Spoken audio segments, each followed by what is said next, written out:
A gente está na nossa jornada de leitura do Novo Testamento. Nós começamos aí na semana passada e se você está em dia na leitura, você deve ter concluído já o Evangelho de Mateus e começou os primeiros capítulos de Marcos.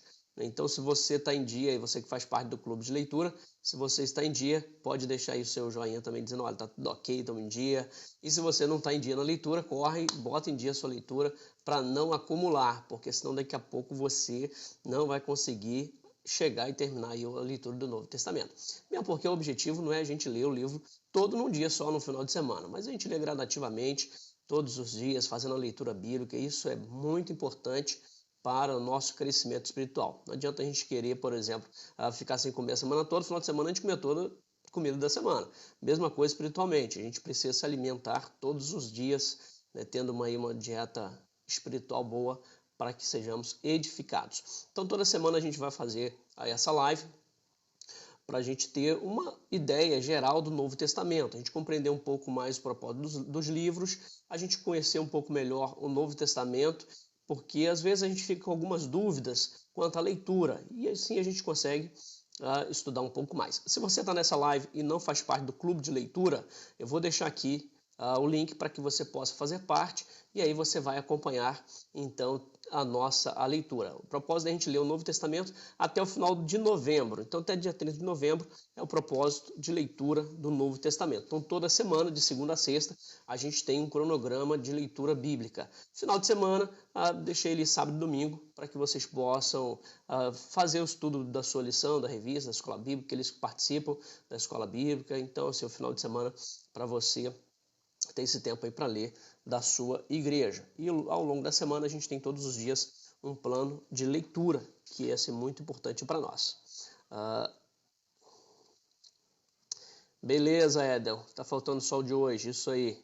Daqui a pouco você termina. Conclui. Show de bola. Vamos orar para a gente começar o nosso estudo aqui de hoje. Pai amado, obrigado, Senhor, por esse dia que o Senhor nos acrescenta. Obrigado por estarmos juntos aqui, ó Deus, através dessa live. Que o Senhor nos abençoe e que a Tua palavra possa cumprir o propósito em nosso coração a cada dia.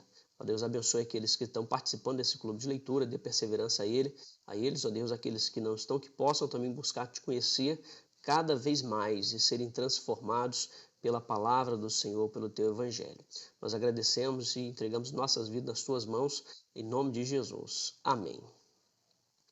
Quero convidar você a ler a palavra de Deus aí em Mateus, capítulo 4. Vamos ler do versículo 12 até o versículo 17. Espera só um pouquinho.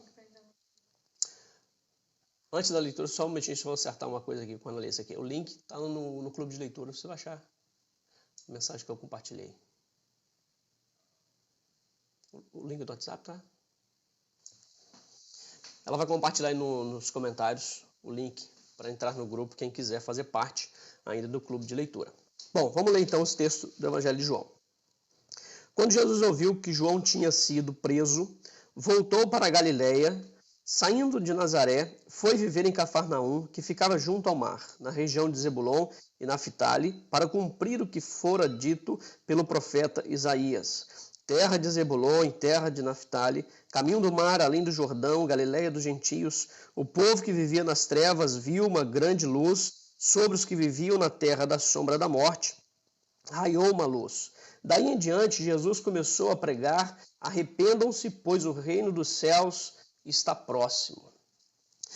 Esse é um texto que marca muito bem aquilo que o Evangelho de João ele traz para nós, que a partir do batismo de Jesus, ele inicia então seu ministério pregando o reino de Deus está próximo. E Mateus assim introduz a história, a vida de Jesus e mostrando o propósito pelo qual ele realmente veio a esse mundo. E a partir desse momento Jesus começa efetivamente o seu ministério. E o livro de Mateus, esse Evangelho de Mateus, ele é muito especial porque ele mostra exatamente esse Messias que veio para nos restaurar, nos redimir, e ele faz um paralelo muito interessante. Aqui nesse texto a gente vai ver um pouco mais à frente, quando a gente estiver falando sobre propósitos aí do Evangelho de Mateus e também sobre a autoria e algumas questões dessas. Mas o Evangelho de Mateus, ele nos edifica muito, porque ele traz esse aspecto da confirmação da profecia da palavra de Deus, do Messias que Deus havia prometido e que agora ele chegou trazendo transformação ao coração daquele que o recebe, esse Messias, que os profetas haviam realmente indicado. E ao longo desse evangelho, Deus vai mostrando como que Jesus, de fato, ele traz essa transformação e nos leva também a assumir a mesma missão que Jesus ele veio de pregar esse evangelho do reino. E é interessante que as últimas palavras do evangelho é reafirmando a nossa grande missão, que é de fazer discípulos de todas as nações. E ele deixa, então, encerra uma ordem para fazermos discípulos de todas as nações, batizando em nome do Pai, do Filho e do Espírito Santo e dando-nos também a promessa de que ele estaria conosco até os fins dos séculos. E aí a gente pode perceber que o ministério de Jesus foi exatamente este. Ele veio, nasceu, ele chamou os seus discípulos, ele capacitou os seus discípulos, ele enviou os seus discípulos e depois ele os comissionou para que pudesse fazer também discípulos até os confins da terra. Então é um texto muito especial para nós e que confirma assim a profecia, né, da palavra de Deus, dos profetas da vinda do Messias para as nossas vidas. Hoje nós vamos introduzir um assunto especial aí, que é o Novo Testamento, que é o foco do nosso clube de leitura. E eu quero trazer para vocês uma introdução ou um panorama sobre o Novo Testamento. E depois no final a gente vai responder algumas perguntinhas, né, que o pessoal lá do grupo do clube de leitura compartilhou para a gente poder conversar acerca desse texto. São dúvidas que surgem ao longo da leitura. Mas antes, a gente tem uma ideia, uma compreensão sobre o Novo Testamento, da sua formação, da importância do Novo Testamento, por que de um Novo Testamento. Então, vou compartilhar um pouco com vocês sobre essas questões. É claro que não sou nenhum especialista em Novo Testamento, apenas fruto de algumas leituras e compartilhando aqui com vocês algo que vai também ajudá-los na compreensão do Novo Testamento. Então a gente vai fazer isso durante todo esse tempo, todos os livros, a gente vai pensar sobre o autor, sobre o propósito, sobre a época que foi escrito e algumas questões culturais que estavam envolvidas que vão ajudar a compreender melhor o texto bíblico. Não que aqueles que não têm essas informações não possam compreender a mensagem bíblica, mas quando a gente tem essas informações, isso ajuda a gente a compreender um pouco melhor. Então vou tentar aqui ao longo desse tempo compartilhar algumas coisas com vocês e até mesmo ajudá-los aí, a quem quiser se aprofundar mais, a buscar o caminho para compreender. Alguns livros eles são essenciais, ajudam muito a entender sobre isso. Antes da gente entrar no Novo Testamento, a gente precisa pensar um pouquinho antes, ou naquele período entre o término do Antigo Testamento e o início do Novo Testamento. Então a gente precisa entender um pouco, esse é um período chamado de período interbíblico, que vai ali do final do Antigo Testamento, de Malaquias, até o início, até Mateus, o início aí do Novo Testamento. Então esse é um período chamado interbíblico, e aí é interessante que algumas versões antigas, elas vinham com algumas páginas em branco. Talvez você tenha uma Bíblia antiga e você vai perceber que ela tinha umas páginas em branco. Essas páginas simbolizavam exatamente esse tempo, né, que marca o fim do Antigo Testamento e o início do Novo. É um período chamado também um período de silêncio, mas não que Deus tenha ficado em silêncio, mas não houve o ofício profético no sentido de escrever a palavra de Deus e trazer essa revelação escrita. Deus ele continuava agindo, continuava tendo os profetas no meio do povo, mas não via o ofício no sentido de escrever, de trazer revelações escritas para o cânon. Então, por isso é um período de silêncio ou um período interbíblico. Mas esse período foi um período muito importante para a chegada do Messias e preparou a chegada do Messias. É um período marcado ali na região da Palestina, onde o povo de Deus ele se estabeleceu, marcado por alguns conflitos, domínio de poder naquele contexto. Depois que o povo ele retorna do cativeiro babilônico, aí pós-exílico, então o governo daquela região ela foi controlada por alguns impérios, alguns governos. Então a gente tem o governo persa, a gente tem o governo macedônio com Alexandre o Grande, que aí é bem conhecido na história. A gente tem aí a divisão depois do Império Macedônio, após a morte de Alexandre o Grande. Aí a gente tem o domínio dos Seleucidas sobre a Palestina, depois a gente tem o domínio Maniano sobre as Palestinas, e por fim, aí a gente tem o domínio romano, que também é mais conhecido aí do Império Romano, sobre a Palestina. Alguns imperadores, né, que marcaram esse período da história ou do Novo Testamento, né, que aí vai descrito aí do início do ano 0 de Cristo até por volta do ano 100, a gente tem todo escrito aí do Novo Testamento. Então a gente tem toda a história, né, que compreende toda a história aí do Novo Testamento. Então alguns imperadores, a gente tem o primeiro imperador Augusto, 27 a 14 depois de Cristo, Tibério, 37 a 41, Cláudio, depois Nero, Galba, Otão, Vitélio, Vespasiano, Tito, Domiciano, Nerva. Então todos esses aí os imperadores que marcam esse período. E a gente vai encontrar também muitos aí no Novo Testamento. Aquela região ela foi dividida, ou na verdade foi controlada aí por o rei que era Herodes, que foi designado para controlar aquela região, e o Império Romano ele era dividido dessa forma, eram províncias e algumas regiões assim que eram divididas o Império Romano, isso eram pessoas que controlavam essas regiões. E Herodes é um desses que controlava, e Herodes, depois da sua morte, se tornou, na verdade, o nome dos seus filhos. Então, seus filhos, Arquelau, Filipe, Antipas, eram filhos que vão se encontrar também ali no Novo Testamento, a gente vai encontrar muito desses nomes. Aí no Novo Testamento, especialmente Filipe, né, a gente vai ter lá em Mateus 16, 13, uma referência a ele. A gente vai ter também o Antipas, ou o Arquelau, que também se tornou violento, Mateus 2, 22. Então, esse a gente vai encontrar também referência aí no Novo Testamento. Isso é até interessante, porque às vezes a gente olha ali Herodes e a gente pensa que está falando de uma pessoa só. Mas, na verdade, não se trata de uma pessoa só, porque ela se tornou aí o nome de todos os filhos de Herodes, o Grande, né? Que é um homem muito cruel, e seu filho também seguiu muito essa mesma tendência.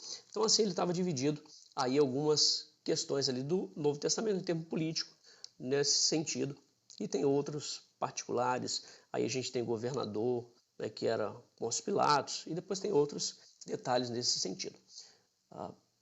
Bom, só voltando aqui um pouco, Herodes o Grande. Fala assim, que tava reclamando que tava ruim, pergunta se agora melhorou. Dê uma olhadinha e vê se melhorou aqui no Instagram. Aqui eu tô falando com o pessoal do Face. E aqui eu tô falando com o pessoal do Instagram.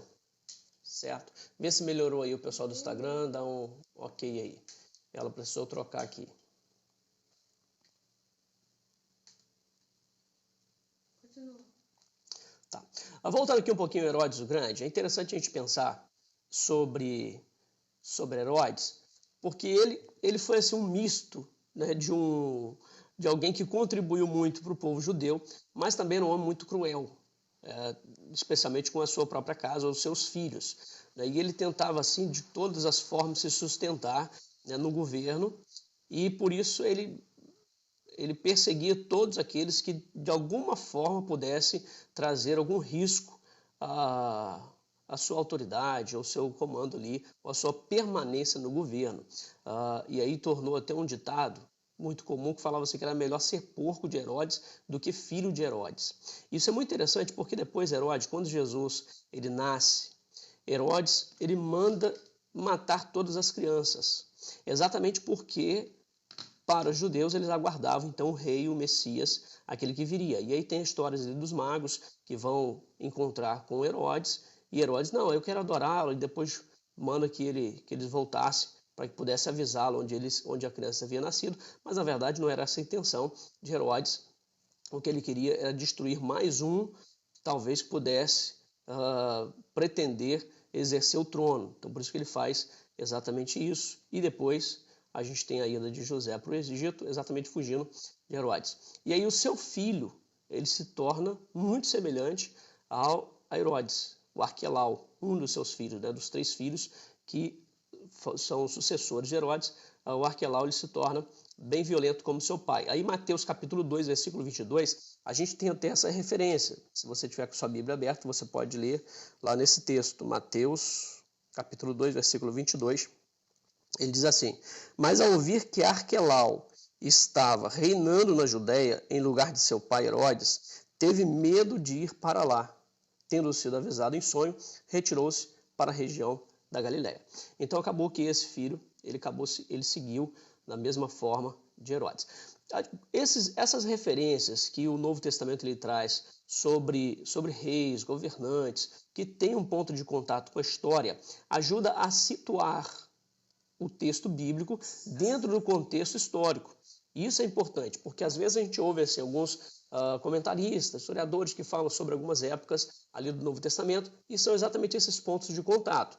Por exemplo, aqui citando esse próprio texto, quando ele fala sobre Arquelau, então você pega na história, então qual o período que Arquelau ele governou naquele contexto, então a gente vai ter mais ou menos a data em que Jesus nasceu. Por isso que a gente tem a referência aí da data de Jesus ter nascido por volta do ano 6 ao ano 4 antes de Cristo, porque foi o período que Herodes realmente governou, ou até essa data e que Herodes tenha governado. Então por isso que a gente tem esses pontos de contato com a história e que são interessantes para nós e que às vezes passam despercebidos para a gente compreender. Depois a gente vai responder no final aqui algumas perguntinhas, inclusive que a gente já está vendo aqui, da Suzane Mouta. Não, vou responder aqui da Suzane, que está mais dentro desse assunto que a gente está falando aqui. Herodes realmente se tornou um título, o nome dos filhos de Herodes. Né? Não só os filhos, netos de Herodes, então se tornou, de fato, esse nome. Por isso que a gente tem vários aí no Novo Testamento, mas não é apenas um Herodes. Herodes, a gente tem Herodes o Grande, depois a gente tem seus filhos, tem os netos, como é o Antipas, também conhecido como Herodes. Então a gente se tornou o nome dos seus filhos. Vários, isso aí, são vários homens chamados de Herodes, como se fosse o nome dos filhos de Herodes o Grande, aquele que construiu o próprio templo de Jerusalém. E, na verdade, o governo dele foi marcado por grandes construções, grandes obras, e aí compensava um pouco esse lado meio que louco, né, do Herodes, perseguidor. Então esse lado acabava compensando um pouco de Herodes.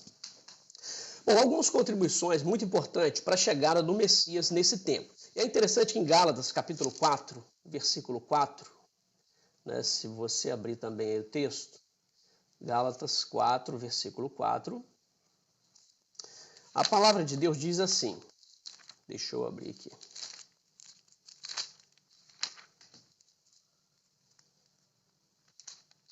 Gálatas 4, versículo 4, a palavra de Deus diz assim: mas quando chegou a plenitude do tempo, Deus enviou seu filho, nascido de mulher, nascido debaixo da lei. E esse texto de Gálatas, ele nos informa que na plenitude dos tempos, Deus enviou o seu filho, nascido de mulher. E aí a gente conhece, vocês leram aí o texto de Mateus e leram a passagem onde Jesus ele nasceu aí da Virgem Maria. Então a palavra de Deus está dizendo que na plenitude dos tempos, ou no tempo certo, no tempo em que Deus havia providenciado todas as coisas para que o Messias ele chegasse, no tempo propício. E aí a gente vai perceber que todos esses governos, nesse período interbíblico, eles contribuíram de alguma forma para a chegada do Messias, para que chegasse essa plenitude dos tempos. E aí quando a gente olha o pano de fundo histórico, cultural, em que esses governos, a forma como eles contribuíram, a gente vai perceber exatamente que havia essa plenitude ali dos tempos e que favoreceu muito a chegada do Messias e o próprio desenvolvimento do cristianismo. A gente tem algumas contribuições do povo judeu, do judaísmo. Por exemplo, as escrituras proféticas que apontavam para a vinda do Messias, e isso é uma grande contribuição aí dos judeus que criam essa expectativa em relação ao povo, e ainda que muitos ali dos judeus tenham rejeitado o Messias, muitos receberam realmente o Messias por conta dessa expectativa que os profetas haviam realmente criado. A gente tem a própria dispersão dos judeus por todo o mundo, que possibilitou posteriormente a divulgação do Evangelho. Se você tem um conhecimento maior aí do Novo Testamento, você vai lembrar que muitas viagens missionárias de Paulo, ele chegava primeiro nessas sinagogas. E essa é uma outra contribuição importante. A criação dessas sinagogas, que facilitou o ensino das Escrituras, a pregação, tendo esse ponto de contato para a difusão do Evangelho. Um outro detalhe importante de contribuição dos judeus foi o proselitismo. Eles, através do proselitismo, os judeus trouxeram muitos gentios para dentro do judaísmo. E isso facilitou posteriormente a conversão desses gentios que já estavam convivendo ali no contexto. Então a gente tem essas contribuições dos judeus nesse contexto que favoreceram essas questões. E tudo isso foi construído nesse período interbíblico. A questão da dispersão, a questão das sinagogas, esse proselitismo de uma forma mais intensa, aconteceu exatamente nesse período. A gente tem a contribuição dos gregos, a cultura helenista. Quando a gente lê a história, a gente vai perceber que o sonho de Alexandre o Grande não era apenas colonizar vários lugares, mas ele queria difundir a cultura grega, o helenista. Ele queria transformar as culturas todas em uma cultura só. E aí a difusão tanto da filosofia grega, sobre a questão da divindade, e que aproximava muito do monoteísmo, e isso ajudou também essa questão do intelectual na busca do conhecimento sobre Deus. A gente tem esse espírito cosmopolita, que fez com que novos discípulos levassem esse evangelho a outras culturas e não preso apenas uma cultura, a questão nacionalista, até mesmo aquela ideia lá dos judeus antigos, então a questão cosmopolita dos gregos. Isso facilitou com que eles pudessem abrir para outras culturas. Isso é bem interessante.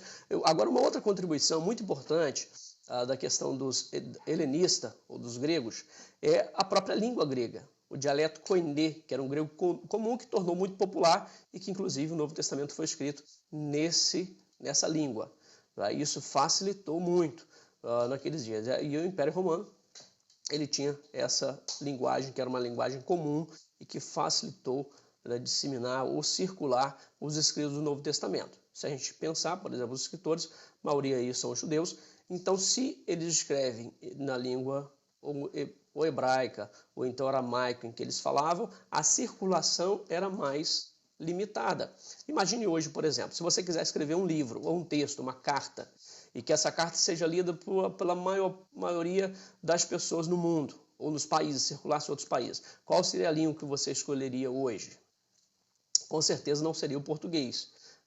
Com certeza nós escreveríamos uma carta ou um texto em inglês para que ele pudesse ser lido pelo maior número possível de pessoas. Assim também foi a opção dos apóstolos, dos escritores do Novo Testamento, optaram por essa língua, que era uma língua comum, e isso foi uma contribuição helenista para a chegada do Messias, para essa plenitude dos tempos. Outra foi o Império Romano. O Império Romano ele trouxe um governo único, central, que governava toda aquela região, com uma única legislação. Ele tinha estradas, excelentes estradas que ligavam todo o Império a Roma, e sendo aí muitas até mesmo construídas aí de concreto, as principais.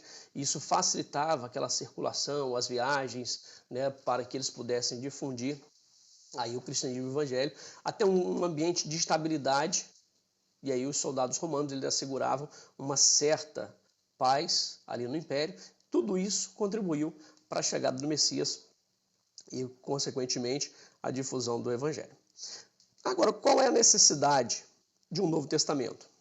Porque se já tinha um Antigo Testamento, qual então a necessidade de um outro testamento para guiar a igreja?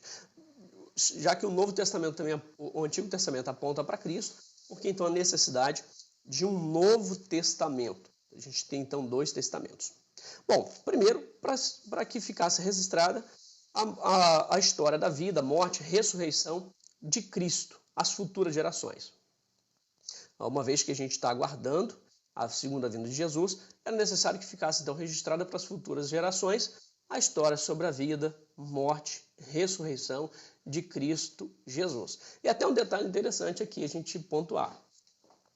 A gente conhece sobre Jesus através do Novo Testamento. E aí algumas pessoas querem dissociar Cristo das Escrituras, mas isso é impossível. A gente conhece Jesus através da Escritura, através da Bíblia. Não tem um outro livro, um outro texto que vai apresentar Cristo, mas sim as Escrituras. Por isso a gente vai ter um relacionamento com Cristo através da Bíblia. É através dela que a gente vai conhecer o Cristo verdadeiro. Pode ser aquele que quer construir ou que quer um relacionamento com Cristo fora das Escrituras, é construir um Cristo segundo o seu padrão, a sua ideologia, o seu pensamento. Agora, o Cristo que nós cremos é o Cristo revelado pelas Escrituras. Por isso, há uma necessidade do Novo Testamento para que a gente pudesse conhecer mais sobre Cristo. No início, é claro ali que havia uma única Escritura, que era o Antigo Testamento, compartilhada aí pelos discípulos. Aí depois surgiu então essa necessidade para uma nova aliança de se ter o escrito próprio dessa nova aliança. A organização e o crescimento da igreja, e por isso havia necessidade de que tivessem documentos que trouxesse orientação para essas novas igrejas. Então, por isso, a necessidade do Novo Testamento. Estamos numa nova aliança, agora da graça, que Cristo Jesus. Então, havia essa necessidade de trazer orientações para essas igrejas que estavam surgindo. E a gente tem várias orientações nesse sentido também no Novo Testamento. O surgimento de erros doutrinários, e isso talvez tenha sido um fator muito importante para que os apóstolos, os escritores, eles empreendessem em escrever o Novo Testamento, porque começou a surgir vários erros doutrinários. E aí, então, havia necessidade de se ensinar aquilo que os apóstolos haviam recebido de Cristo. Então, por isso, também no Novo Testamento, ele é importante. A gente tem a própria Epístola aos Gálatas, que é um escrito que vai orientar contra essas questões dos erros, aí pensando na própria questão da circuncisão. A gente tem a Epístola de João, em que ele confronta esses ensinos aí já no final do primeiro século. Então, também esse é um propósito que a gente vê no surgimento de um Novo Testamento. A própria catequese, o ensino dos novos convertidos, isso também é um propósito. A leitura pública determinada pelos apóstolos, a gente vai ter isso em Colossenses 4,16, em Tessalonicenses. Então, a leitura pública, o que contribuiu até mesmo para criar essa mente nos discípulos da questão da sacralidade do texto, da inspiração do texto bíblico, e eles começaram já a compreender que se tratava de textos inspirados, uma vez que não se destinava apenas àquelas igrejas, mas a outras igrejas também. Então, por isso a gente tem a necessidade aí do Novo Testamento. Quando a gente olha, por exemplo, a carta de Pedro, lá em 2 Pedro, capítulo 3,16, ele reconhece os ensinos de Paulo como sendo ensinos inspirados, ou escrituras, como as demais escrituras. Então, ele coloca no mesmo pé de igualdade. E aí, é claro que são textos inspirados por Deus. Há 3 palavrinhas que a gente sempre usa, essas palavrinhas, né? A gente fala sobre revelação, a gente fala sobre inspiração, a gente fala sobre iluminação. Então, as 3 coisas, elas são importantes. Revelação é mostrar o que estava encoberto. É fruto realmente da inspiração. Então, trouxe o que estava encoberto. Isso é revelação, tanto do Antigo como do Novo. A gente tem inspiração, significa que Deus soprou para os autores bíblicos as suas verdades. Significa que Deus colocou na mente e no coração daqueles escritores bíblicos. E a iluminação é aquilo que acontece na nossa mente hoje, que o Senhor ilumina a nossa mente para a gente compreender aquilo que foi revelado. Hoje a gente não tem novas revelações, hoje não existe texto inspirado no sentido bíblico, teológico do termo, mas hoje nós somos iluminados pelo Espírito Santo para compreendermos o texto bíblico.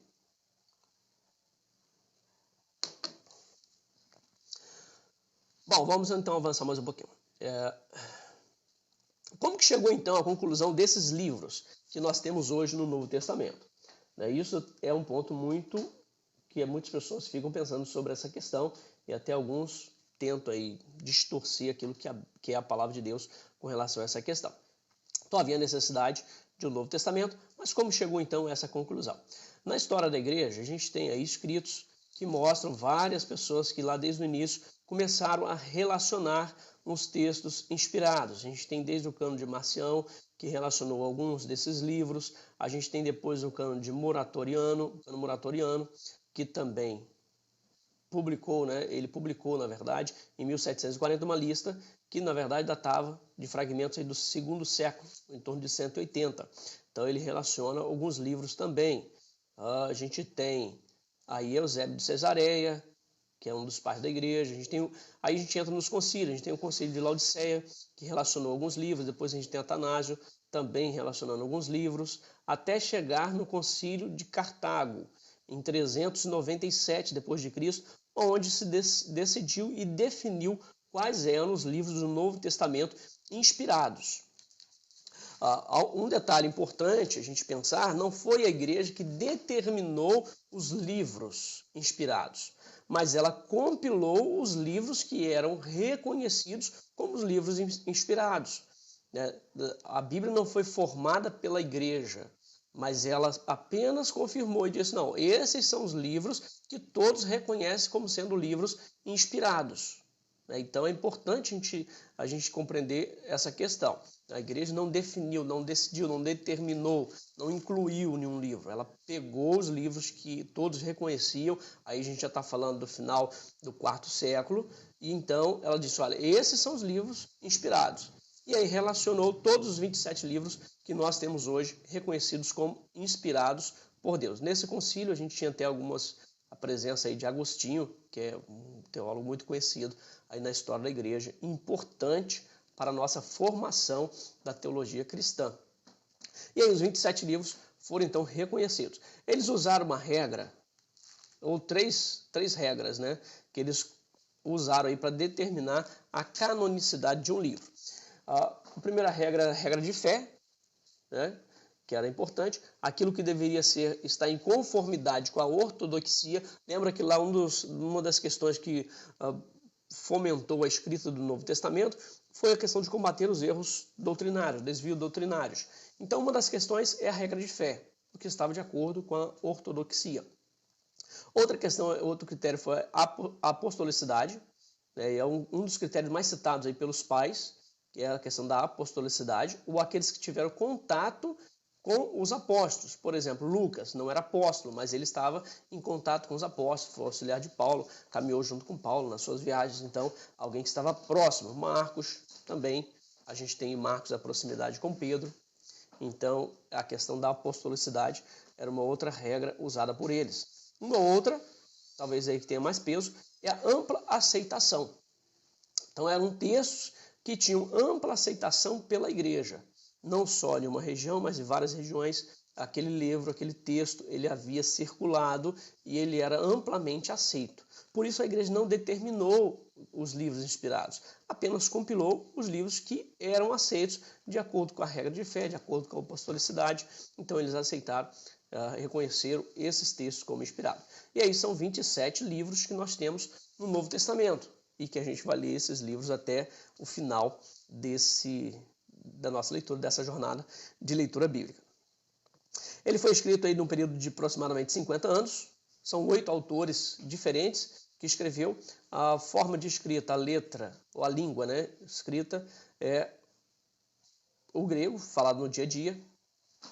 Um detalhe assim, bem curioso e importante para a nossa, como que eu poderia dizer, para a nossa confiança no livro do Novo Testamento, no texto, é que o Novo Testamento ele possui mais de 5.000 cópias. A gente não tem as cópias originais, a cópia que Mateus escreveu, que Marcos escreveu, mas nós temos cópias desses textos. E tem mais de 5.000 cópias atestadas desses livros antigos aí do Novo Testamento. E é até interessante, por exemplo, a gente tem lá a Ilíadas, de Homero, que tem apenas 400 e poucas cópias. E é um texto que todo mundo reconhece a sua historicidade. Estou falando de historicidade. Então, se a gente tem um texto em que as pessoas, que tem 400 cópias, as pessoas reconhecem como um livro que é histórico, a gente tem mais de 5.000 cópias do Novo Testamento que mostram a sua historicidade, que realmente foram esses textos que os apóstolos escreveram há 2.000 anos atrás. Então, a gente tem confiança realmente sobre eles.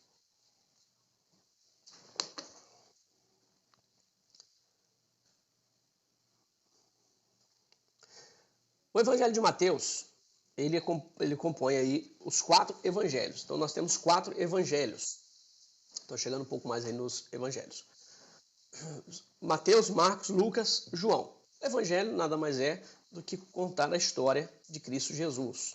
Na verdade, os evangelhos, eles são palavras de Cristo, de Jesus, dita ou escrita, né, pelos apóstolos, por Mateus, por Marcos, por Lucas e por João, por esses escritores. Na verdade, são palavras de Cristo escritas realmente por eles. E a gente tem os evangelhos sinóticos, Mateus, Marcos e Lucas. Por que são evangelhos sinóticos? Porque eles são semelhantes. A ideia dessa palavra é exatamente isso. São semelhantes ou são vistos em conjunto. Mateus, Marcos e Lucas. Na sua leitura de hoje, você leu em Marcos os primeiros 5 capítulos de Marcos. Talvez você tenha assim parece, alguns textos parece que você está lendo até as mesmas palavras que Mateus escreveu. Exatamente por isso que são evangelhos sinóticos, porque eles são semelhantes, eles são vistos em conjunto. Até tem muitas palavras, muitas passagens que são repetidas palavras por palavras, texto por texto ali. Cada um tem uma característica própria, cada um tem uma ênfase própria, um propósito específico bem definido, mas eles, de fato, eles são vistos dessa forma. Por isso são evangelhos sinóticos, são vistos juntos e eles compartilham até mesmo aí, alguns vão dizer, de uma mesma fonte. Diferente do evangelho de João, né? Quando você lê o evangelho de João, você vai perceber naturalmente que ele é bem diferente. A ênfase, o propósito, a maneira como constrói a argumentação, ele é diferente. Apesar de continuar contando sobre a história de Jesus, as palavras, o ensino de Jesus, mas João ele escreve de uma forma diferente, né, de Mateus, Marcos e Lucas, mesmo porque João já escreve lá no final do primeiro século, enquanto esse escreve na primeira metade do século I. Algumas maneiras de você analisar aí esse evangelho sinótico, não vou entrar muito nesse detalhe porque já é uma questão assim, mais complexa, depois talvez você pode fazer um curso aí do Novo Testamento que você vai entender um pouco melhor. Mas a maneira de se estudar esses evangelhos sinóticos se baseia na crítica da forma, né? Ou seja, no período de transmissão oral, porque a gente tem um período dessa transmissão até que eles começam a escrever esses textos, porque a gente tem Jesus, a morte e a ressurreição de Jesus, por volta do ano 30, e aí depois a gente tem, por volta, final da década de 40, 48, que começam a se escrever os textos do Novo Testamento. Então a gente tem um período aí de aproximadamente 20 anos, em que é feita essa transmissão oral dos textos. Então é a crítica dessa forma. A gente tem a crítica das fontes, né, como que eles construíram essas fontes. Por exemplo, Lucas ele vai dizer isso bem forte, vai dizer isso bem claro, vai escrever isso, na verdade, que ele fez uma pesquisa acurada de todos esses fatos. Então há uma pesquisa, uma fonte utilizada para a construção desse evangelho. E há uma crítica também da redação, né, que focaliza aí contribuições literárias, teológicas de cada autor com esses evangelhos. Então, a maneira como se estuda esses 3 evangelhos são conhecidos como evangelhos sinóticos. Mas eu vou deixar para que depois vocês possam ler. Tem alguns livros que eu posso aqui indicar para vocês. Olha, esse livro aqui, O Novo Testamento, Sua Origem e Análise. É um livro que vocês podem ler também aqui o pessoal do Instagram. Esse livro aqui. Um livro também, quando eu falei do período interbíblico, um livro muito bom. Eu perdi esse livro quando fui dar uma aula lá em Petrolina, né, para os nossos missionários. Esqueci esse livro no avião. Mas é o período interbíblico de Enéas Tognini. Um livro também muito bom, que ajuda a gente a entender. Um livro até pequeno, fácil de leitura, que ajuda a gente a entender bem esse período interbíblico. Esse aqui também fala bastante sobre esse período interbíblico. Tem um outrozinho que estava por aqui.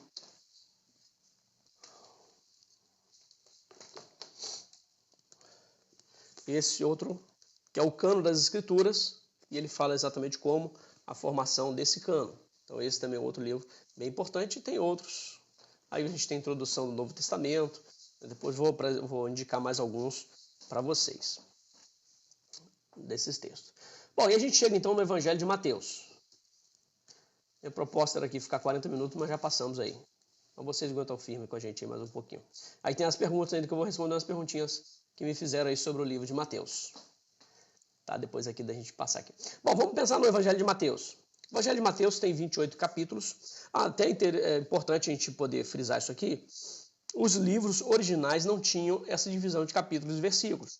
Isso foi introduzido bem depois para que facilitasse a leitura. Imagina você chegar na igreja domingo, o pastor abrir um texto, como eu abri aqui, para a gente achar, seria um sacrifício muito grande para a gente achar esse texto lá na referência que o pastor estava lendo, vai pregar ou fazer o estudo bíblico. Por isso, essa divisão. Às vezes, ela dificulta um pouco a gente entender, porque ele quebra, às vezes, o parágrafo no meio, e aí, às vezes, a gente perde o contexto, a gente pega um versículo isolado e a gente quer fundamentar alguma teoria em cima de um versículo isolado, e isso também é complicado a gente fazer, mas, no geral, ele facilita muito a gente a compreender. Então, são 28 capítulos, aqui o Evangelho de Mateus. A autoria de Mateus, como a gente tem aí, foi Mateus que escreveu. Se você perceber, o texto em si não traz o autor. O texto não tem um autor, mas a tradição da igreja ela é muito forte e evidencia a Mateus como sendo o autor desse primeiro evangelho. A gente tem, por exemplo, Didaquê, escrito ali em 110 depois de Cristo, que fala sobre a autoria de Mateus. A gente tem Papias, né, que é um dos pais da igreja, logo ali no início do segundo século, que também relaciona Mateus como sendo o autor desse livro, e vários outros pais da igreja. A gente tem Policarpo, Justino, Clemente de Roma, todos esses fazem referência a Mateus como sendo o seu autor. Por isso, não há questionamento aí sobre a sua autoria, ou questionamento mais sério sobre a autoria de Mateus como sendo o autor. Alguns detalhes no próprio texto que ajudam a gente a confirmar essa teoria ou a tradição aí da igreja de Mateus como sendo autor. Por exemplo, abra a Bíblia aí, em Mateus capítulo 17, esse texto de Mateus 17 é aquele texto do tributo no templo, e o único que faz o registro dessa passagem é Mateus. Nem Marcos, nem Lucas registram essa passagem. E aí a gente pensa, Mateus, quem era Mateus? Mateus era um cobrador de imposto. Levi, cobrador de imposto. Os evangelhos vão falar sobre isso. Então, se a gente tem um cobrador de imposto, ele que escreveu, registrou essa passagem sobre imposto, que na visão dele, na história de vida dele, isso era algo importante para registrar. Agora, existe outro detalhe que ajuda a gente a perceber como que Mateus realmente ele era o autor desse texto. Mateus 9, versículo 9 a 13, a gente tem ali o momento em que ele se converte, ou que Jesus o chama para ser discípulo, e depois ele vai à sua casa. Mateus 9, de 9 a 13.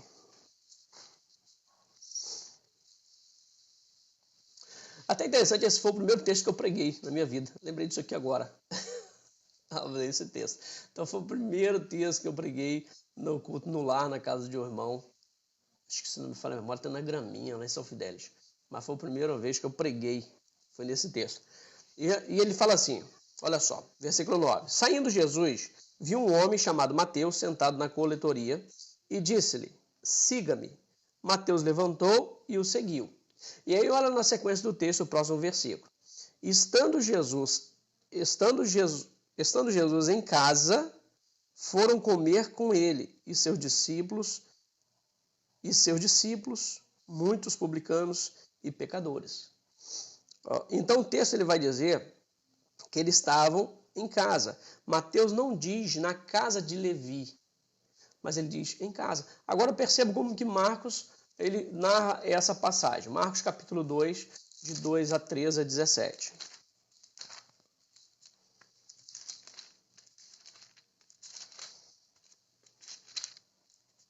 Que você leu também hoje esse texto, 13 a 17. Jesus saiu outra vez para a beira-mar, uma grande multidão aproximou-se e ele começou a ensiná-los. Passando por ali, viu Levi, filho de Alfeu, sentado na coletoria, e disse-lhe, siga-me. Levi levantou-se e o seguiu. Próximo versículo. Durante uma refeição na casa de Levi, percebam aí a diferença. Muitos publicanos e pecadores estavam comendo com Jesus e seus discípulos. Então, olha, Mateus ele não diz que estava na casa de Levi, mas diz que estava em casa. Agora, Marcos está dizendo na casa de Levi. Isso é natural porque se Mateus é o escritor daquele texto, ele vai falar e vai escrever dessa forma, e Lucas faz a mesma coisa. E são passagens que confirmam a autoria de Mateus. Vamos falar sobre a data que foi escrito. Provavelmente esse texto tenha sido escrito aí na década de 50, né? Porque ele faz referência à queda de Jerusalém e dificilmente teria sido escrito depois de 70, então possivelmente tenha sido escrito aí na década de 50 esse Evangelho de Mateus. E aí, como a tradição também, ele relaciona Mateus como sendo o primeiro evangelho escrito. Alguns eles vão colocar Marcos como sendo o primeiro evangelho, mas Mateus como sendo então aí pela tradição da igreja, como sendo o primeiro evangelho, por isso que ele traz aqui nas nossas Bíblias, ele vem em primeiro, né, do que Marcos, do que Lucas, porque ele foi o primeiro a ser escrito. Destinatário. Isso é importante a gente compreender o destinatário, porque ele ajuda a gente a interpretar o texto de Mateus, ou algumas passagens mais difíceis de entender sobre Mateus. Mateus ele escreve de um contexto judaico, ali da Palestina, Síria, e exatamente para os judeus. Ele escreve aos judeus, dentro daquele contexto aonde realmente ele estava. E isso a gente pode confirmar pela quantidade de referências do Antigo Testamento que Mateus ele faz. Ele é o escritor que mais faz referência sobre o Antigo Testamento, sobre as profecias do Messias, exatamente para mostrar essa realidade. Ele relaciona a genealogia, por exemplo, ele traz a genealogia vindo de Abraão, ou até Abraão, diferente de Lucas, né, que traça até Adão, ele traça até Abraão, mostrando exatamente essa linhagem do povo judeu. Algumas palavras, né, que não são traduzidas nesse texto, a gente tem capítulo 5, versículo 22, que ele chama de raca, a gente tem capítulo 6, versículo 24, mamon, então são palavras que não são realmente traduzidas aqui, porque eram linguagem comum para o povo judeu e não havia necessidade dele traduzir. A ênfase no cumprimento da lei, então a gente tem muito isso no Evangelho de Mateus. Há alguns aspectos da cultura judaica, que a gente encontra só em Mateus, por exemplo, a questão do divórcio, a gente tem lá em Mateus 19, 1 a 12, depois você pode ler esse texto, comparar com Marcos 1 a 12, Lucas 16, 18, como que é diferente, porque Mateus ele trata de uma questão da cultura judaica e por isso ele escreve ali aos judeus. Então a ênfase e o propósito dele é escrever realmente aos judeus. E qual era o propósito de Mateus? Ao escrever para os judeus. E por isso é importante a gente perceber que vai ajudar a compreensão do texto. Segundo Carlos Oswaldo, um grande estudioso do Novo Testamento, falecido, professor, ele diz o seguinte, que o propósito do livro ele pode ser definido dessa forma. Eventos e ensinos selecionados no ministério público particular de Jesus foram registrados para provar a uma audiência judaica que Jesus de Nazaré era o Messias prometido de Israel e para esclarecer o programa divino para o reino nesta presente era à luz da ultrajante rejeição do rei Messias por Israel. Então, a gente tem aí esse propósito, basicamente para mostrar que o Messias prometido pelos profetas, ele veio e mostrar também como ele foi rejeitado pelo seu próprio povo, né, como rei para Israel. Algumas contribuições de Mateus. Ele preserva grandes blocos de discurso de Jesus, enquanto em Marcos é um texto mais curto. Mateus ele registra grandes discursos de Jesus, o Sermão da Montanha, por exemplo, é um grande discurso aí de Jesus que Mateus ele registra de uma forma mais completa, Lucas faz de uma forma mais reduzida, então a gente tem Mateus de uma forma mais completa aqui nesse discurso. O relato do nascimento de Jesus a partir da perspectiva de José, o número de citações, como eu já disse aí, do Antigo Testamento e a leitura cristológica, o tratamento dispensado à lei, o retrato que Mateus pinta sobre Jesus, ele também traz nuances que são exclusivas, mas que são muito importantes para a nossa compreensão. São mais de 18, aliás, são 18, né, citações ou referências a profecias messiânicas que Mateus ele cita. Uma delas foi que a gente leu no início, aqui, Mateus capítulo 4, ele faz uma citação da profecia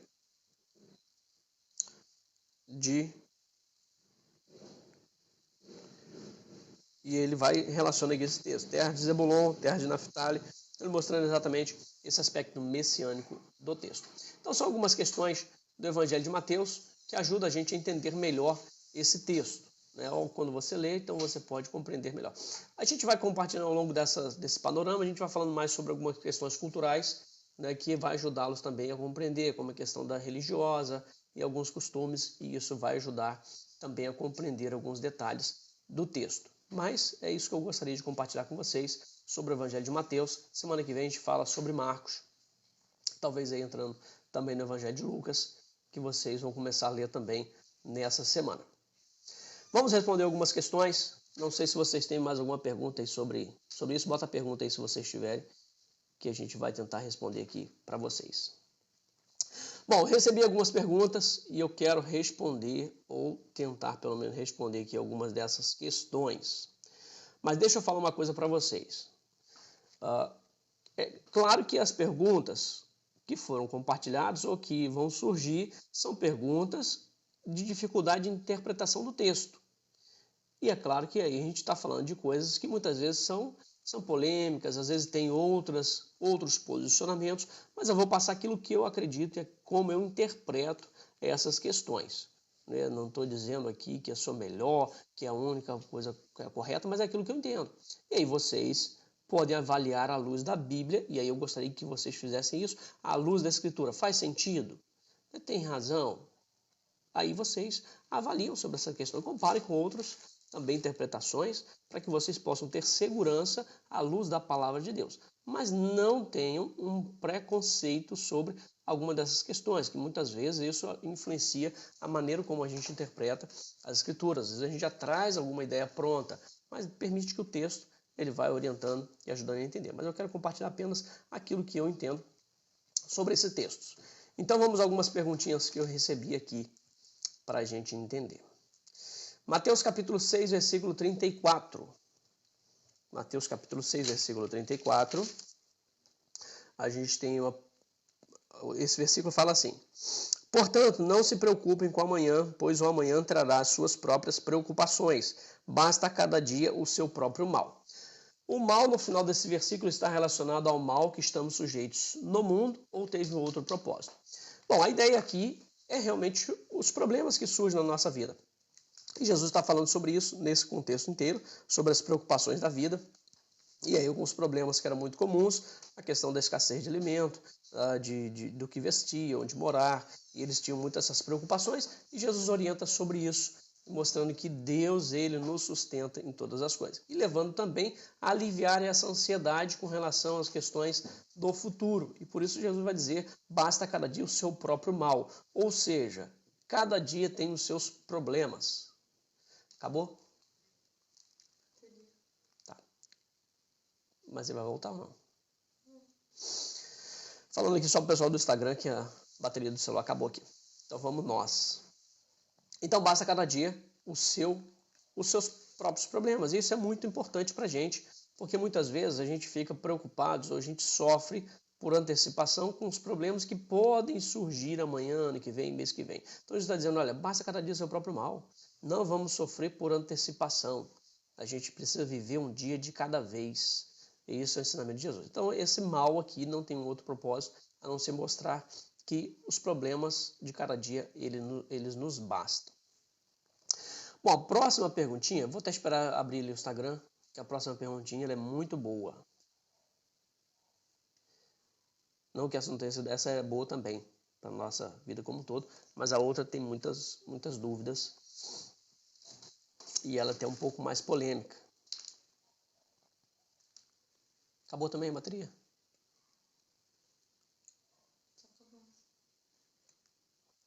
Põe o carregador.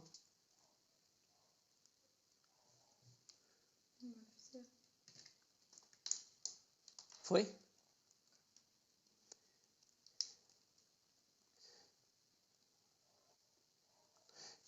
Pessoal do Instagram, tá tudo ok? Tá me ouvindo? Dá um joinha aí se você tá me ouvindo. Tem alguém? Chegou alguém já?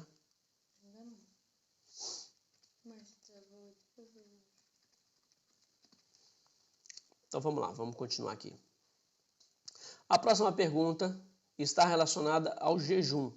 Então são duas perguntas, na verdade, que eu recebi sobre esse assunto e eu agrupei aqui para a gente responder todas as duas numa mesma pergunta. Então é sobre o jejum.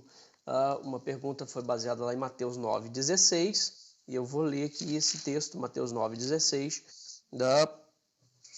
ele diz assim, ninguém põe remendo de pano novo em roupa velha, pois o remendo forçará a roupa, tornando pior o rasgo. E esse foi um texto, e a pergunta diz assim, qual a relação da ilustração dos remendos dos odres no contexto do jejum? O outro texto é 17, versículo 21, quando Jesus fala o seguinte, 17 e 21, mas esta espécie só sai pela oração e pelo jejum. E aí a pergunta foi o seguinte, o jejum é necessário para determinadas situações, sendo ele indispensável?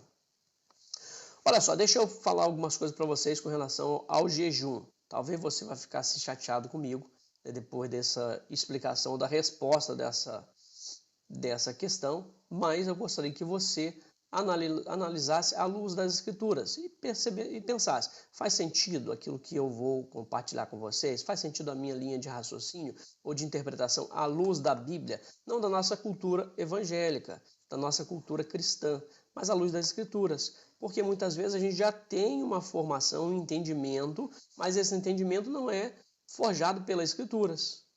E tem coisas que até são boas, mas não são bíblicas. Tem coisas até que a gente vê, às vezes a gente lê na Bíblia e a gente pensa que é bíblico, e às vezes não é para a nossa prática. Por exemplo, circuncisão é bíblico? É bíblico. Mas quem que pratica circuncisão? Ninguém, porque não é mais para a nossa época. Então a gente precisa entender sempre à luz das Escrituras aquilo que os temas bíblicos ele traz para nós. Bom, o jejum, ele foi instituído na lei mosaica. Foi instituído no dia da expiação, o dia de Yom Kippur.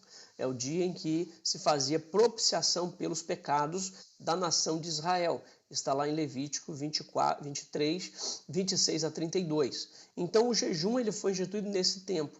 É interessante que, olha, não tem isso no período patriarcal, a gente não tem nem no período ali do início do povo, de Deus, período de Abraão, de Jacó e tudo mais. A gente só vai ter isso com a instituição da lei do jejum.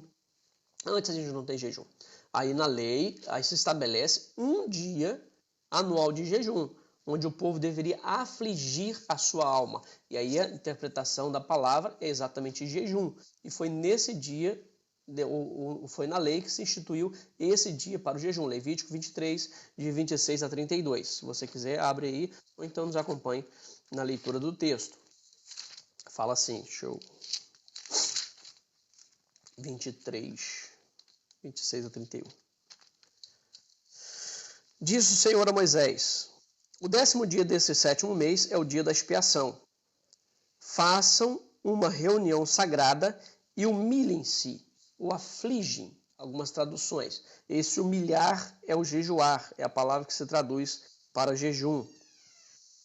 E apresente ao Senhor uma oferta preparada no fogo. Não realizem trabalho algum nesse dia, porque é o dia da expiação, quando se faz propiciação por vocês perante o Senhor, o Deus de vocês. Quem não se humilhar nesse dia será eliminado do seu povo.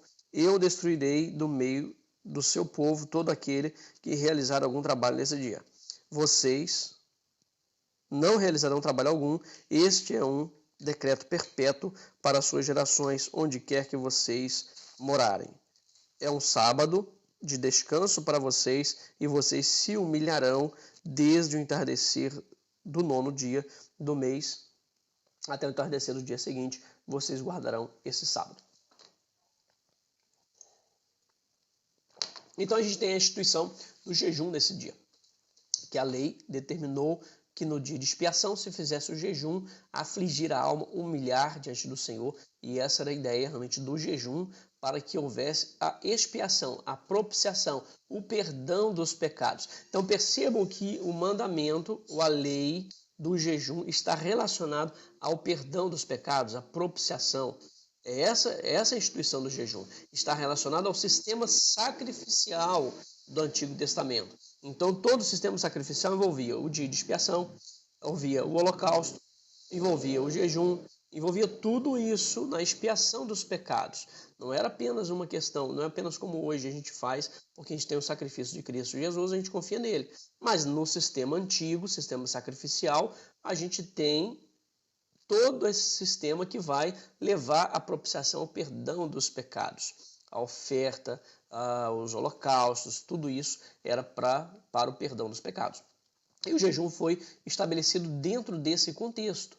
A gente não pode perder isso de vista para a gente compreender a validade do jejum para os nossos dias e entender aquilo que Mateus está dizendo aqui nesse texto.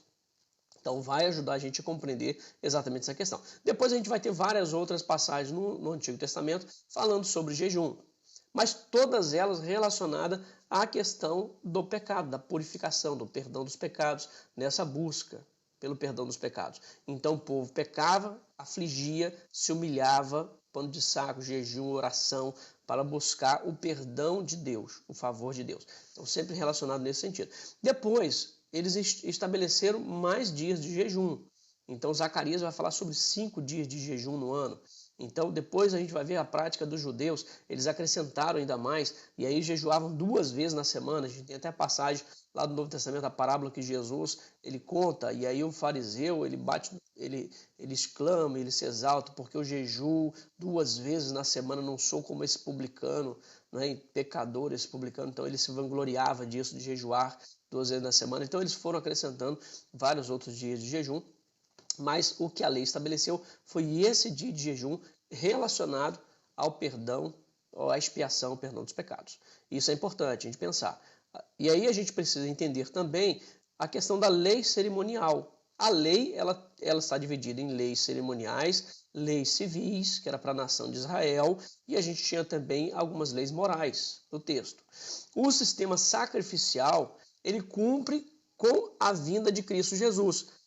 Nascimento, morte, ressurreição. Depois da ressurreição de Cristo, a gente tem início ao Novo Testamento, a nova aliança, que agora não está baseado mais no sangue, no sacrifício de animais, mas está baseado no sacrifício de Cristo, no Cordeiro de Deus, o perdão dos pecados. Então, a nova aliança, ela é importante, a gente precisa compreender isso. A antiga aliança, ela vai vigorar até a ressurreição de Cristo. A nova aliança, dali para frente, a gente tem uma nova aliança em Cristo Jesus. A antiga passou, a nova ela veio. Então, entender isso é importante, para a gente compreender a questão do jejum. Aí a gente chega no Novo Testamento. A gente tem jejum no Novo Testamento? Tem. Mateus, você leu Mateus capítulo 6. Aí talvez você esteja falando, pastor, mas em Mateus capítulo 6 eu li sobre isso. Jesus falando, quando jejuarem, mas na verdade ele está falando sobre 3 práticas. Ele está falando sobre oração, jejum e esmola.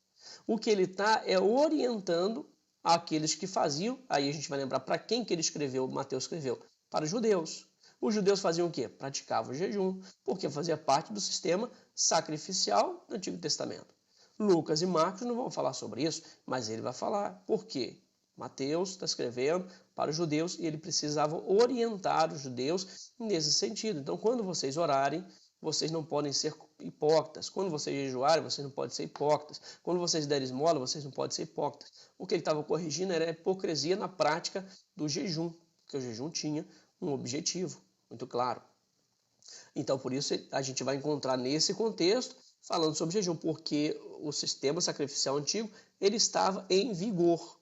Jesus foi circuncidado ao 8º dia, Jesus ele frequentou o templo, porque esse sistema sacrificial estava em vigor. Os discípulos de Jesus também participavam, porque todos eles eram judeus, então eles cumpriam a lei, e a lei determinava o dia de jejum. Agora, ele não fazia aqueles jejuns que eles faziam, que era questão de tradição judaica. E aí a gente vai ter até nesse contexto de Mateus, falando sobre isso. A pergunta, né, própria dos discípulos de João, por que ou dos fariseus, né, por que os discípulos de João jejuam e os seus discípulos não jejuam? E Jesus vai e entra então nesse texto que nós lemos aqui de Mateus, capítulo 9, versículo 16.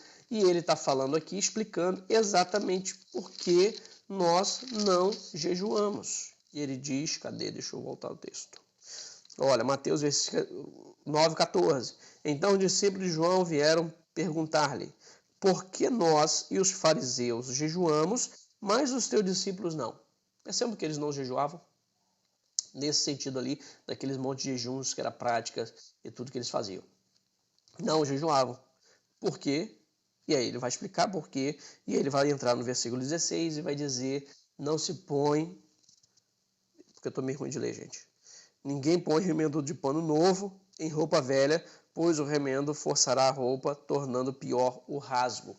E aí ele vai usar exatamente esse texto para mostrar que o jejum agora já não tinha mais a sua validade, porque era coisa antiga. E não se pode colocar remendo novo em pano velho, porque fazia parte da lei antiga, do sistema sacrificial do Antigo Testamento. Se você observar, você vai ver que no restante do Novo Testamento, a gente não tem mais ênfase sobre o jejum. Porque veio a nova aliança e você já não tem mais o sistema sacrificial antigo, mas agora na pessoa de Cristo Jesus. A gente vai ter uma referência em Atos, capítulo 13, quando Paulo e Barnabé eles são enviados na obra missionária, e aí a gente precisa entender essa transição ali e aí entender que até mesmo a igreja de Antioquia, ela tinha alguns judaizantes no meio que estava trazendo algumas dificuldades. A gente tem depois no capítulo 15 o próprio concílio de Jerusalém para tratar sobre essas questões. Depois eles determinam que permaneçam apenas 3 restrições, que era a questão da carne sufocada. Veja que permanece a carne sufocada, que era ainda uma questão legal lá atrás, a questão da imoralidade sexual e a questão da idolatria. Então são as 3 coisas que eles mantêm. Então perceba que havia uma certa transição ainda nesse contexto. E depois a gente não tem mais referência. A gente tem ainda no capítulo 20, né, Paulo também no contexto de envio dos presbíteros, ali também ele vai falar sobre a questão do jejum, mas eles ainda conviviam nessas questões. E aí a gente tem depois algumas referências em Coríntios, onde fala Paulo relaciona em muitos jejuns. Aí alguns vão falar, você está vendo, Paulo jejuava também, mas ele não está dizendo que ele jejuava. Ele está dizendo que ele passava por tribulações, por lutas, perseguições, fomes, açoites. Era nesse sentido, e de muitos jejuns. Mas não no sentido de que ele jejuava. E a gente não vai ter mais nenhuma referência, nenhum mandamento, nenhuma ordem sobre jejum no Novo Testamento.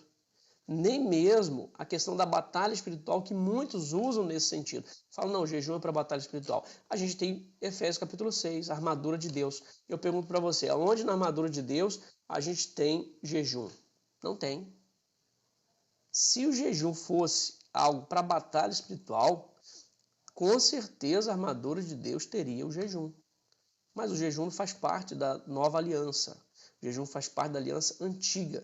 E a aliança antiga já passou, era a sombra daquelas que viriam. E a realidade é Cristo. Por isso a gente não tem hoje a prática do jejum. Porque o jejum está relacionado ao perdão dos pecados, ao sacrifício. E o sacrifício para o perdão dos pecados é em Cristo Jesus. E aí alguns vão falar assim, não, mas é uma disciplina para aproximar mais de Deus, né, para a gente poder santificar. Mas a Bíblia não fala sobre isso. A Bíblia não relaciona nada nesse sentido. A nossa santificação pela palavra de Deus, a nossa comunhão com Deus através da oração, da leitura bíblica, e não através do jejum. Não é o sacrifício, não é a penitência que vai nos levar a mais perto de Deus. É a nossa confiança no Senhor. E aí, voltando a esse texto, outra pergunta que se faz aqui, que fez aqui, é a questão de Mateus 17, 21. Essa casta não sai senão com jejum e oração. Bom, olha só, se você observar a sua Bíblia, ou esse texto está entre colchetes, ou esse texto tem uma letrinha que vai te remeter uma roda de rodapé e que vai mostrar que esse texto ele não faz parte aí dos manuscritos, ou de muitos manuscritos. Então há uma controvérsia aí sobre essa passagem. E aí talvez ela fale assim, mas então esse texto não é verdadeiro. A gente tem em todo o contexto das cópias que foram realizadas, a gente tem essa variante textual, que a gente chama de variante textual. Um texto que não faz parte da maioria dos manuscritos. E um deles é esse. Não faz parte. E aí a gente não pode fundamentar uma doutrina em cima de um texto em que muitos manuscritos eles não trazem esse texto. Então por isso a gente não pode fundamentar uma doutrina em cima desse texto. E aí a gente olha o contexto como um todo das escrituras, não traz exatamente esse contexto aqui. Bom, essa é a minha opinião acerca do jejum e eu creio que faz muito sentido à luz da Bíblia. E aí eu falo assim, algumas pessoas ficam chateadas com a questão do jejum, quando a gente fala que o jejum não é bíblico, o jejum não é para crente, o jejum é coisa de judeu do Antigo Testamento. Alguns ficam chateados. A pessoa fica chateada, mas não jejua. Ou o jejum é bíblico, ou está todo mundo errado porque não jejua. Então a gente precisa pensar à luz da Bíblia. Aí hoje inventaram assim, alguns jejuns, né? Aí jejum de Coca-Cola, jejum de televisão, jejum disso, daquilo. Isso não é jejum. Acabou? Isso não é jejum. O jejum é realmente a abstinência de alimento e ele tinha um objetivo na questão do perdão dos pecados. Então não pense sempre dessa maneira. Uma outra questão é quanto ao jejum de Jesus. A gente tem lá Jesus jejuou. Mas a gente tem o jejum involuntário. Jesus não falou assim, olha, eu vou para o deserto agora ficar em jejum 40 dias. A gente tem isso. Ele foi conduzido para o deserto e jejuou. A gente tem Moisés, ficou 40 dias. Mas era um jejum involuntário. Ele foi para o monte e lá permaneceu sem comer 40 dias e 40 noites. Então não é um jejum voluntário. Com certeza você já passou também algumas vezes assim, né? Que por alguma razão a gente teve restrição de alimentos. E assim também foi Jesus. Depois vocês estudam um pouco melhor sobre essa questão, mas dentro dessa perspectiva que com certeza vocês vão chegar a essa conclusão também. Vamos a mais algumas perguntinhas aqui, senão a gente não consegue responder todas e eu já passei bastante do tempo. Mateus 15, 25 a 28, a passagem da mulher lá da Cananeia. Né? Ela chega para Jesus e pede para que Jesus curasse, e aí Jesus fala assim, e aí a pergunta é, qual a intenção de falar dos cachorrinhos? Que Jesus fala com ela assim, mas a gente não pode pegar a comida dos filhos e dar aos cachorrinhos. Então a resposta é, qual a intenção de falar dos cachorrinhos? Na verdade, esse é um ditado comum ali daquela época, em que usava exatamente nesse sentido, de que você não pode tirar dos filhos para dar para os cachorrinhos. E Jesus usa em relação a essa mulher cananeia. E ele está falando dentro de um contexto em que ele ressalta a sua missão, que era para as ovelhas perdidas de Israel. A sua missão era para o povo de Israel. E realmente Jesus ele veio para o que era seu. E quem eram os seus? O povo de Israel. Mas os seus rejeitaram, então passou aos gentios. Então, nesse contexto, Jesus está reforçando e reafirmando a sua missão aos judeus. E aí a mulher, ela introduz a mulher cananeia, e Jesus, então, traz esse ensinamento, e a mulher, então, dá uma resposta fantástica para Jesus, e ela diz assim, olha, mas até os cachorrinhos comem das migalhas que caem da mesa. Então, aquela mulher cananeia, apesar de ser cananeia, ela demonstra uma fé enorme em Cristo Jesus. Ela diz assim, mas eu não estou querendo o pão dos seus filhos, eu estou querendo apenas uma migalha, porque eu sei se eu pegar apenas uma migalha, eu serei abençoada. E Jesus diz, olha, nem mesmo em Israel nós encontramos tamanha fé. E Jesus então abençoa aquela mulher, mesmo ela sendo cananeia. Isso já mostra também o aspecto do ministério de Jesus de trazer essa bênção a todas as pessoas. Uma outra pergunta aqui, Mateus 28, 15. Deixa eu ler esse texto aqui que eu já esqueci aqui o texto aqui. Mateus 28, 15. Deixa eu ver. Assim os soldados receberam o dinheiro e fizeram como tinham sido instruídos. E esta versão se divulgou entre os judeus até o dia de hoje. A pergunta é a seguinte, a história contada pelos soldados que se espalhou pelos judeus foi o que eles acreditaram até hoje que Jesus fez? Foi o que fez eles acreditarem até hoje que Jesus ainda não veio? Os judeus eles não acreditam na vinda do Messias. Eles não receberam, rejeitaram o Messias e até hoje eles não acreditam que o Messias ele veio. Mas essa história, o fato dele dizer que se espalhou entre eles até o dia de hoje, não é uma referência de que eles realmente rejeitaram por conta disso. Eles sabiam que era o Messias, mas eles rejeitaram o Messias ainda assim. É claro que aí algumas pessoas continuaram nessa incredulidade de que o Messias havia vindo. Mas para eles estava certo que Jesus era o Messias, mas mesmo assim eles rejeitaram o Messias. Não é essa referência aqui que traz essa ideia. Mateus 17, 26, quando Jesus diz, logo os filhos estão isentos, ele estava fazendo relação ao preço que iria ser pago na cruz por ele. É a referência de Mateus 17, 26, quando Jesus paga o tributo ao templo.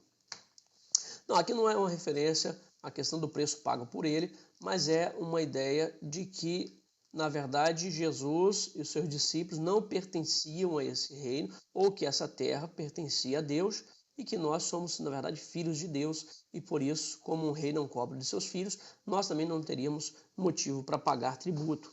Então Jesus fala sobre isso. Mas por causa dos judeus, por causa daquele contexto, para não trazer qualquer escândalo, Jesus, ele então paga ali o tributo para mostrar que nós devemos obediência enquanto vivemos nesse mundo aqui, às leis que esse mundo traz. Por mais que a gente pertença a Deus e tudo pertence a Ele, e por direito também nós temos por herança, mas enquanto vivemos aqui, nós estamos sujeitos a essas autoridades. E Jesus, então, paga lá o tributo que ele deveria pagar. Mateus 3, 11 a 12, essa pergunta também é importante, gera bastante dúvida, essa pergunta. Mateus 3, 11 a 12. Deixa eu ler. Mateus 3, 11 a 12. Eu os batizo com água para arrependimento, mas depois de mim vem alguém mais poderoso do que eu, tanto que não sou digno nem de levar as suas sandálias. Ele os batizará com o Espírito Santo e com fogo. Ele traz a pá em sua mão e limpará a sua ira, juntando o seu trigo no celeiro, mas queimará a palha com fogo que nunca se apaga. Eu os batizo com água para arrependimento, mas depois de mim vem alguém mais poderoso do que eu, tanto que não sou digno nem de levar as sandálias. Ele os batizará com o Espírito Santo e com fogo. O que é o batismo pelo Espírito Santo? O batismo com o Espírito Santo, e aqui João fala nesse texto, que Jesus viria e batizaria com o Espírito Santo, é exatamente a presença do Espírito Santo na vida daquele que crê. O batismo com o Espírito Santo não é uma experiência que vem depois da conversão, que ele é manifestado através de alguns dons, especialmente dom de línguas, que alguns relacionam a essa questão. Mas é a presença do Espírito Santo na vida daquele que crê. E aí a gente tem algumas referências nesse sentido. A gente tem próprio Atos capítulo 2, o versículo 38, que fala sobre isso. A gente tem Atos capítulo 19, quando Paulo encontra alguns discípulos de João, ou um discípulo de João em Éfeso. E aí ele pergunta ali, vocês receberam o batismo, o Espírito Santo, quando creram? Então, para Paulo, era claro que eles receberiam o Espírito Santo quando eles crescem em Cristo Jesus, ou eles haviam se convertido. Nós somos batizados com o Espírito Santo no momento da nossa conversão. Cremos, recebemos o Espírito Santo. Efésios capítulo 1, versículo 13, também vai mostrar para a gente nesse sentido. Então, o batismo com o Espírito Santo é o momento em que nós nos convertemos e aí recebemos o Espírito Santo. Somos batizados com o Espírito Santo. E não é uma experiência após a conversão, porque é impossível alguém ser crente e não ter o Espírito de Deus. Romanos capítulo 8, ele nos fala sobre isso. Se alguém não tem o Espírito de Deus, ele não é filho de Deus, não é de Deus. Então, todo aquele que é de Deus, ele vai ter o Espírito de Deus. É a sua presença, é o nosso penhor, é a certeza da nossa herança. Isso é o batismo com o Espírito Santo. Então, a gente crê, a gente recebe. Ele fala sobre o batismo com fogo. E aí alguns até vão falar aí sobre a questão de fogo. E aí algumas igrejas pentecostais usam muito esse linguajar. Né? E isso também não é o batismo com fogo. O batismo com fogo que o João ele se refere aqui é exatamente o juízo de Deus. E aí a gente precisa compreender essa figura de fogo no Novo Testamento. O fogo ele é sempre relacionado a juízo. Então, o juízo de Deus, especialmente nos Evangelhos, no Novo Testamento, a gente vai encontrar o fogo relacionado a juízo de Deus. Por isso, ele vai explicar, ele vai falar dessas duas coisas. Ele diz assim, não sou digno nem de levar as suas sandálias, ele os batizará com o Espírito Santo e com fogo.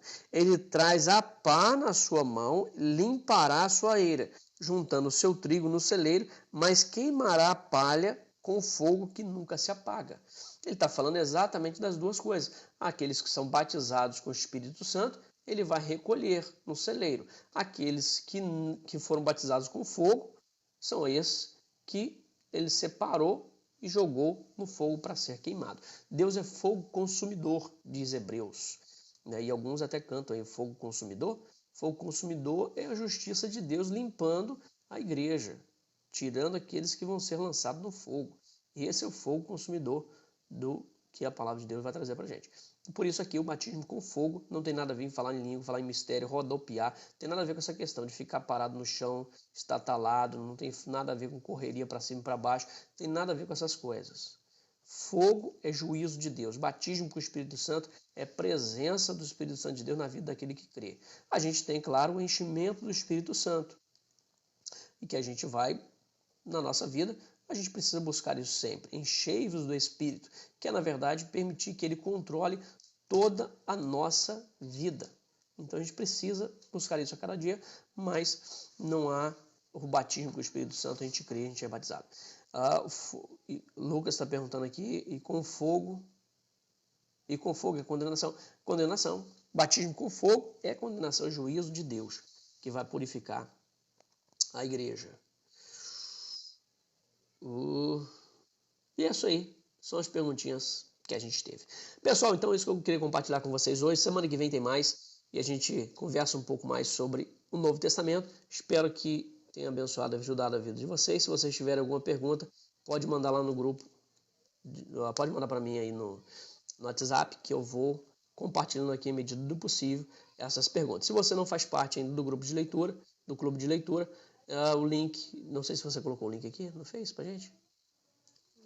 Depois eu vou deixar no Face aí, na legenda desse vídeo, para que vocês possam, aqueles que não fazem parte, se quiser fazer parte, pode entrar. Se você quiser compartilhar também com um amigo, você pode compartilhar para que ele faça parte do nosso clube de leitura e acompanhe as leituras.